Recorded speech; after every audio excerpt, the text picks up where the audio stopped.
Hey everybody, Tom Olson here from the Good Success community, and this month I'm going to talk about the 5 things that I learned from my last Disney World vacation trip.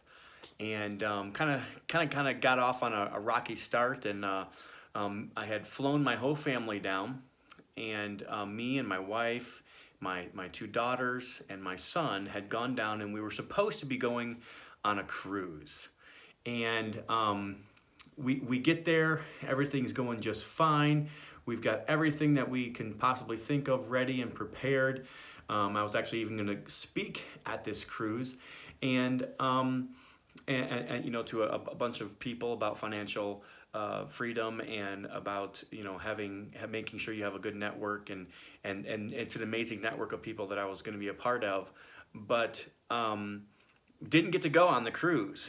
And so you're kind of telling me, you're thinking to yourself right now, hey, you said you're going to talk about going to Disney World and all the lessons you learned. Well, it kind of started there. So it all started there. We're in line, we're getting ready to get on this cruise. All of our luggage is packed. They even have our luggage. We've already tipped the guy to go on this cruise, and we're all upstairs. Everything's ready to go. And they tell us, hey, you're going to Cuba. You need a passport book, not a passport card. And they're like, well, it's all over the website. If you go to Cuba, you have to have this. And so I'm just like thinking I was completely in shock. My kids are in shock. They don't really know what's happening. They don't really know what's going on. I'm asking them the questions. Hey, can I just maybe go on the cruise? We won't get off on Cuba, no problem. No, they won't let you do that. Just trying to figure out what in the world can I do now, since I've got my family. I've already flown them down to Miami. We've been waiting for this for months and months, and getting them all ready and prepared for it.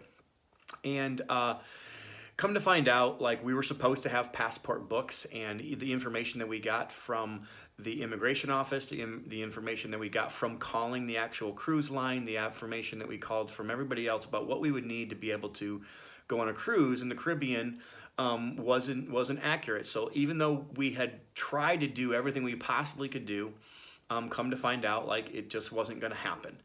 Now, needless to say, I wasn't very happy about the situation. So I just tried to ask more questions and try to figure out what in the world I could do. And the guy basically pretty much lied to me and told me, hey, I can get you, passport books within an hour. I'll just bring you down to the immigration office. So I called the immigration office in Miami and try to figure out, like, what I'm going to do. And they're telling me, no, there's no way possible. Like, the quickest you're possibly going to get them done is in a day or two or whatever. And, that we can't promise that, and that's probably not going to happen. Then the guy at the cruise line was telling me, hey, I'm going to get you on the next flight, tomorrow to the first destination, and we can make you there. I found out that was a lie, and they're pretty much just telling me what they wanted to tell me to get me out of there.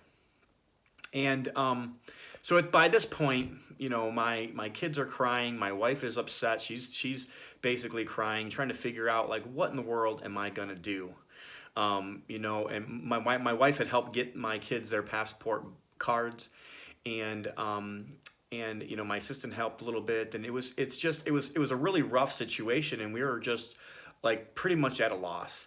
And we went downstairs, waited for our luggage, and during this time I'm just trying to think of, what am I going to do? Like, my kids have been looking forward to this, they're not happy, my wife's not happy. How am I going to make a good situation out of this? And I was really trying to figure out what in the world I could do.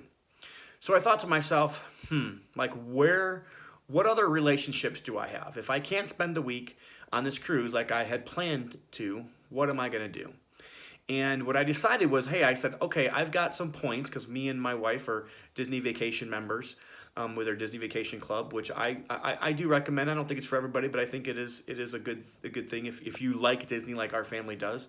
And so I thought to myself, I got some points. Why don't I just call them up and see what I can do? We're in Miami. It's a couple hours away. We can drive up there and make it happen. So I called, and, like, to my surprise, like, they had rooms that we could actually get into the next day. And I borrowed a couple extra points and made it happen so we could stay at Disney World for the week. And through this, I was like, I always want to learn something from every one of my situations, especially the situations that don't go good. You can choose to develop bitterness, and you can choose to like think about that. And we could have done that all week long. We could have stayed in Miami and kind of just, told everybody and just been negative the whole week and just been horrible and just had a bad attitude about it. But I wanted to try to figure out how to be resourceful. And that's pretty much what I learned, that in that instance was to be resourceful with what I do have, and have a plan B. So I don't care what it is in your life, if it's a business, if it's if you have people that you're relying on, have a plan B. And so that was a really big deal for me, is to have a plan B that day. But and it didn't even have a plan B. I had to come up with a plan B. And I think that's a lesson that every one of us has to learn over and over and over again, is to be resourceful. And that's something that Tony Robbins says. A lot of people out there talk about being resourceful, but the biggest thing is people have what they need in order to get through life. They're just not resourceful. They have the resources. A lot of times we get tricked, and we get duped. We get duped all the time, thinking that we have to have what we have, or we have to have a certain resource. We go and buy more things and buy more resources, and it's not really what we need. We need to be more resourceful with what we do have. So that is the first lesson that I learned, is to be resourceful, have a plan B, and be willing to roll with the punches. With my trip to Disney World, I'm going to continue this in the next couple of weeks, so you'll see some more videos from me about the different lessons that I've learned, or that I learned at my recent trip to Disney World. I hope you'll tune in and listen to those. And if you are interested in an amazing group, I highly recommend the Good Success Mastermind. If you just want to listen and you want to be, you want to have more information, you want more resources, you can go to the Good Success Podcast. I'd love to have you listen there. We're on all the podcast platforms, and we even have our own Good Success app. So you can even download the Good Success app on your phone. So listen to us at the Good Success Podcast, and I hope to see you next week when I tell you more about the different lessons I learned from our recent trip to Disney World. Have a good success.